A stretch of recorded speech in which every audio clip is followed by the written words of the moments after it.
Okay, let's dive right into this explainer and demystify exactly how tech giants like Netflix, YouTube, and Uber manage absolutely massive global traffic without immediately crashing.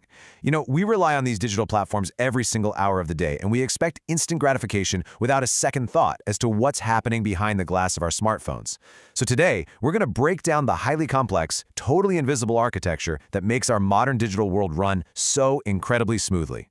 Look, it's one thing to build a fun little app for 10 of your friends, but going from 10 users to 1 million users, that's a completely different ballgame.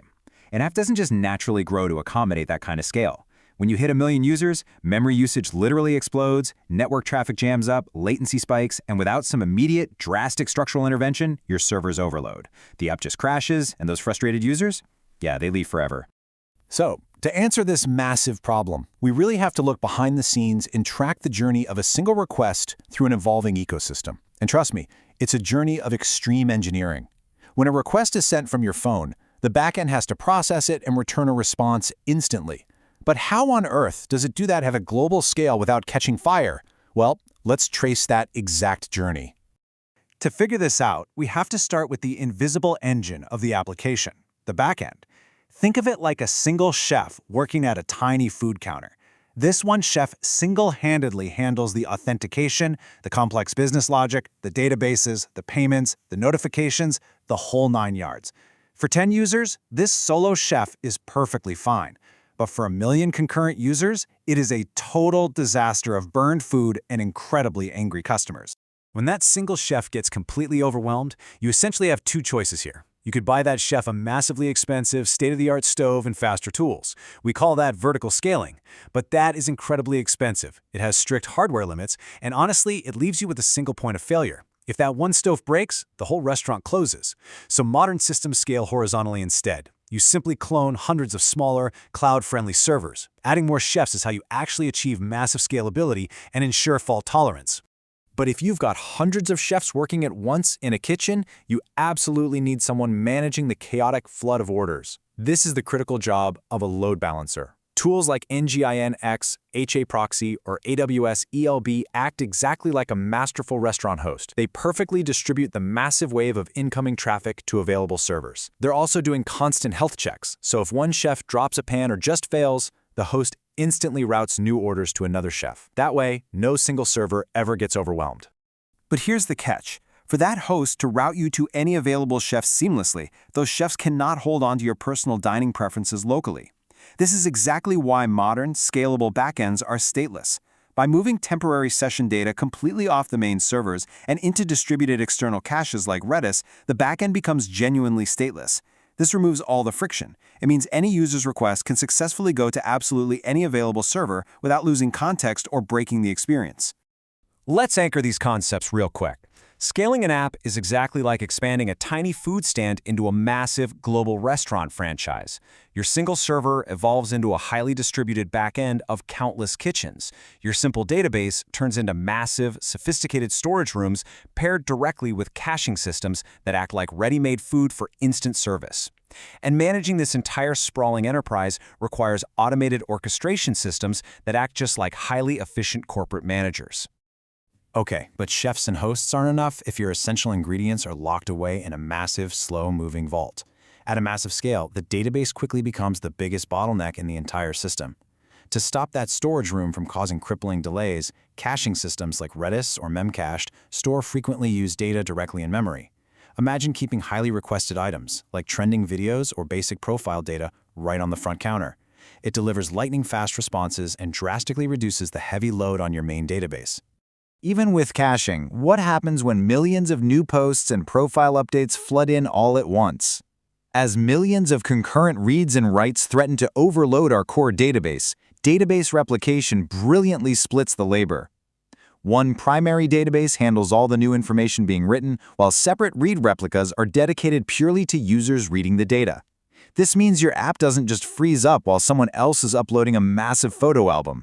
Still, sometimes a database grows so unmanageably massive that even those read replicas tap out. That is when engineers deploy database sharding. Sharding literally divides the massive storage room into smaller sections to allow for parallel processing. For example, user profiles starting with A through M go to server 1, and N through Z go to server 2.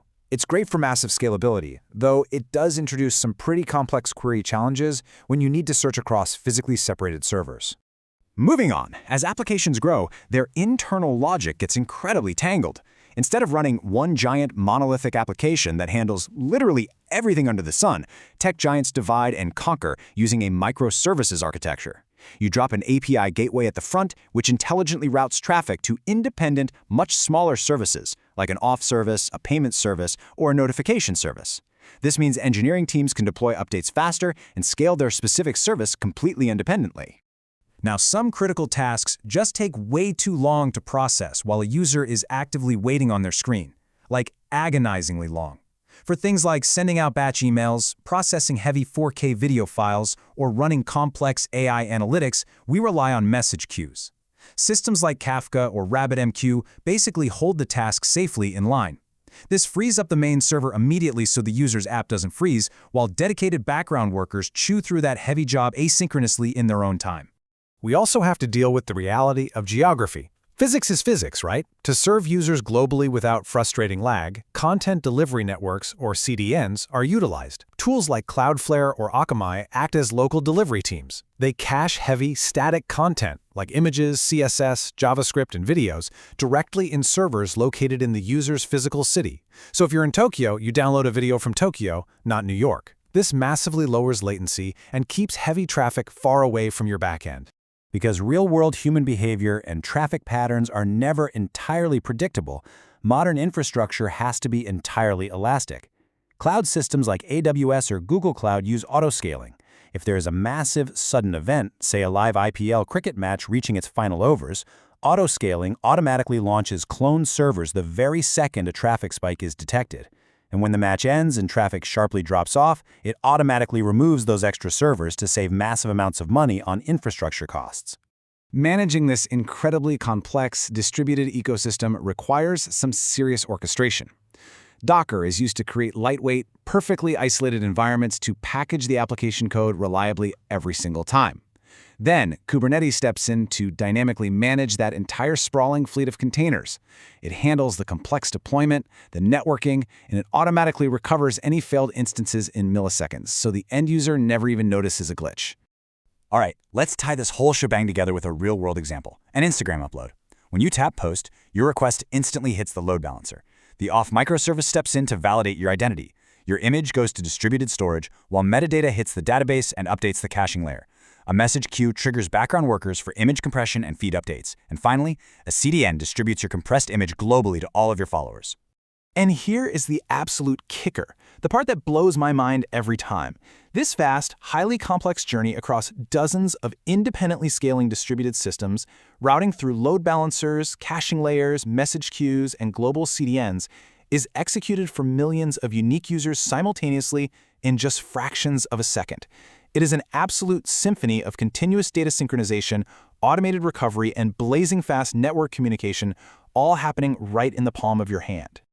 But listen, with this kind of massive scale comes extreme risk. Because physical hardware fails constantly, survival requires ruthless, automated monitoring with tools like Prometheus or Datadog to ensure hidden errors don't go unnoticed. It demands fault tolerance via circuit breakers. It requires strict rate limiting to block abusive bots and DDoS attacks from completely overwhelming the system. And of course, uncompromising security measures like encryption and API access controls are absolutely mandatory to prevent catastrophic data breaches. As you process everything we've unpacked in this explainer, I want you to consider this final thought. Modern apps are now aggressively rolling out AI systems for search rankings, deeply personalized recommendations, and generative chatbots. With AI requiring massive, power-hungry GPUs, highly complex vector databases, and heavy model caching, how completely will the next generation of backend architectures have to reinvent themselves to survive this new wave of infinity? Thanks for joining me on this deep dive. Keep questioning the incredible systems operating silently behind your screen.